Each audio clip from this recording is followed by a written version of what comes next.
سلام بچه ها، خوبین؟ من امروز میخوام یه تیکه از این گلدون شیشه رو براتون کار کنم و یه توضیح کوتاهی بدم در مورد این که گلدون شیشه کلا چجوری کار میشه. بچه ها وقتی که گلدون یا حالا لیوان یا هرچی که کریستال شیشه‌ایه میخواین کار کنین، چه زنده باشه چه از روی عکس باشه، باید توجه داشته باشیم که خود گلدون رو نمیبینیم، ما بک‌گراند رو باید توجه داشته باشیم. لابلای شیشه پشتش رو ما میبینیم، هر سایه‌ای که میبینیم و هر نوری که میبینیم همون رو میذاریم. مثلا اینا رو من خب بعدن گذاشتم، اینا رو اول شما توجه نکنید، این شاخه ها رو شما اول لابلای تیره و روشنی رو میبینید که مربوط به این بک‌گرانده. اینو که بذارین خود به خود شیشه در میاد. اون مراحل اولیشه که بعدن ما میایم دیگه زنده ترش میکنیم، میریم روی جزئیات. اول کلیات رو من اول کلیات رو گذاشتم، بعد اومدم خیلی جزئیات رو الان دارم مرحله دومش رو یعنی دارم انجام میدم که باید بازم کار بشه. این حالتی نیست که دیگه این تموم شد، نه. گفتم یه تیکه براتون کار کنم تا شما هم ببینین این کار رو.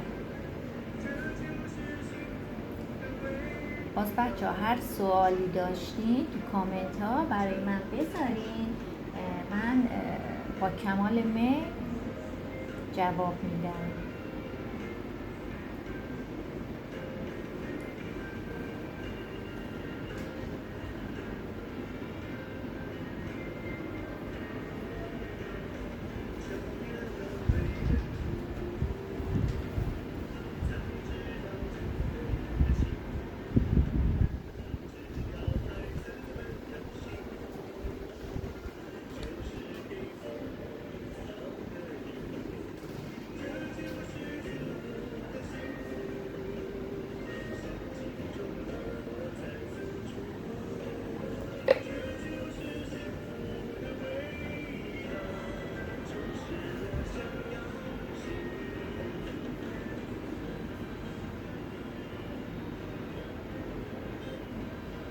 همیشه نورها رو هم نگه داریم مرحله آخر، یعنی مطمئن شدیم که اون قسمت تموم شد نورش رو حتما بذاریم، عجله نداشته باشین برای نور گذاشتن. میدونم نور زیبایی کاره.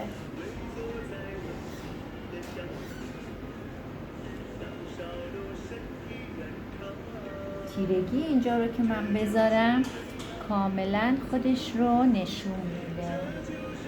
خیلی با آرامش کار کنین، حس کنین الان لیوان جلوی شماست و لمسش میکنین، واقعا یعنی ارتباط بگیرین با مدلتون، حسش کنین. کلا برای همه مدل ها این صدق میکنه، چه از رو عکس باشه چه زنده، فرق نمیکنه.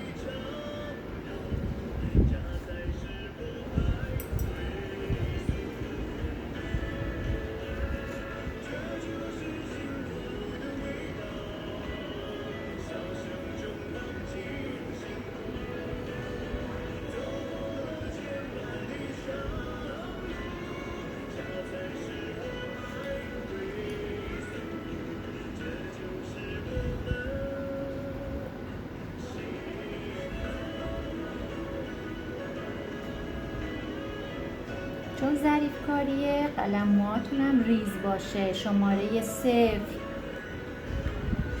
یا 2 0 باشه بهتره، چون اینا خیلی ظریف کاریه. باید با آرامش کار کنین تا اون چیزی رو که ما میخوایم رو به دست بیاره.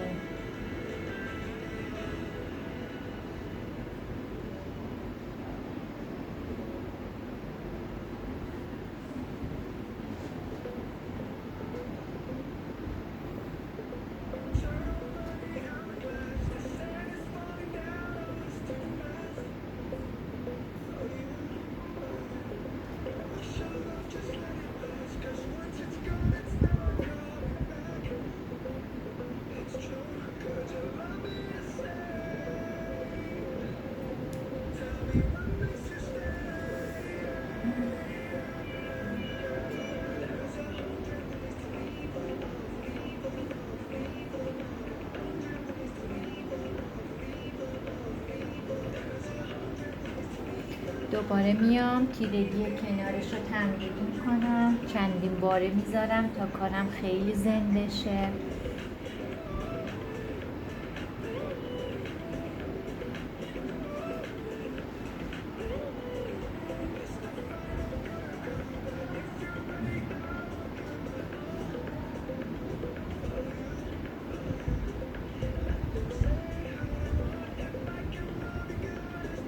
میبینین مرحله مرحله میام جلو، هیچ عجله‌ای هم ندارم اصلا.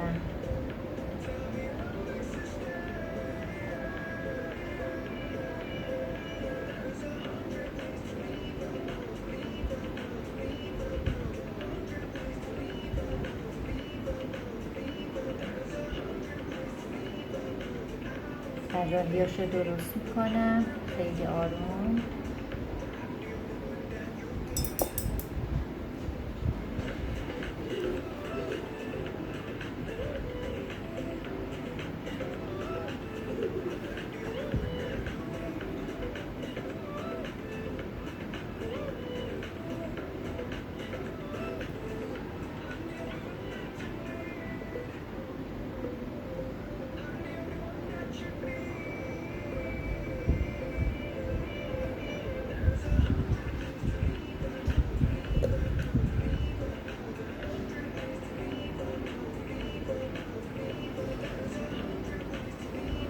خب بچه ها، من تا اینجا کار کردم. خب البته خیلی چون ریزه کاری به چشم نمیاد مطمئنا، ولی بقیه کار رو تو ویدیوهای بعدی حتما براتون دوباره به اشتراک میذارم.